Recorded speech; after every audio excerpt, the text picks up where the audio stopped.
আসসালামু আলাইকুম। আশা করি সকলের জন্য দোয়া করি যেন সবসময় ভালো থাকে। আজকে আরেকটা কাজের ফাঁকে আসলে একটা বিষয় শেয়ার করতে চাইছিলাম। আসলে যারা ফ্যামিলিগতভাবে যা ঝামেলা সমস্যাতে আছেন, জীবনে আপনি যত কিছুই না করেন না কেন, আসলে জীবনের একটা অতীতের একটা জীবনে একটা আপনার কারণ থাকে। আসলে অতীত ভুললে আপনার জীবনটা ভয়ঙ্কর হয়ে যায়। আসলে আল্লাহ পাকের মানুষের শরীরের ভিতরে অহংকার জিনিসটা আল্লাহ সহ্য করে। আসলে এই কথাটা বলার কারণ হলো আমার জীবনেও বহুত কিছু আছে, ইতিহাস আছে। ইতিহাসগুলো আসলে না বললে না। জন্য আসলে আমার পিছনে আমি যত কিছুই করছি, আমি সবকিছু স্মরণ রাখি। সামনের দিকে যত এগিয়ে যাইতেছি, পিছনের টানটা, পিছনের যত কিছু করছি, পিছনটা আমি স্মরণ রাখতেছি।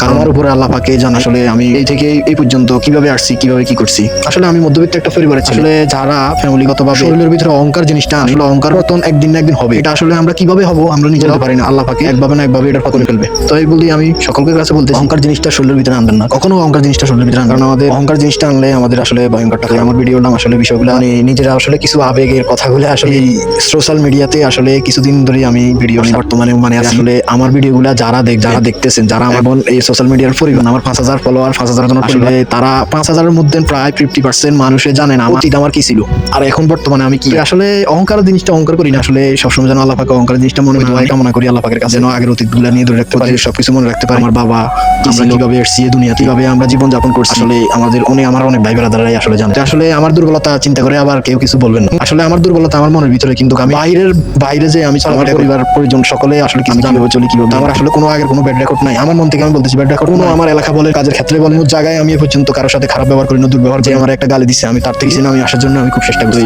আসলে আমারও ভাই ব্রাদার, আত্মীয় স্বজন যারা এই ভিডিওটা দেখবেন, আসলে আমার জন্য দোয়া করি আল্লাহ পাকে যেন আমাকে সুস্থ রাখে এবং আমার পরিবার পরিজনকে সকলকে আমি সুস্থ রাখতে পারি। এই পর্যন্ত আমার ভিডিওটা আজকে শেষ করলাম।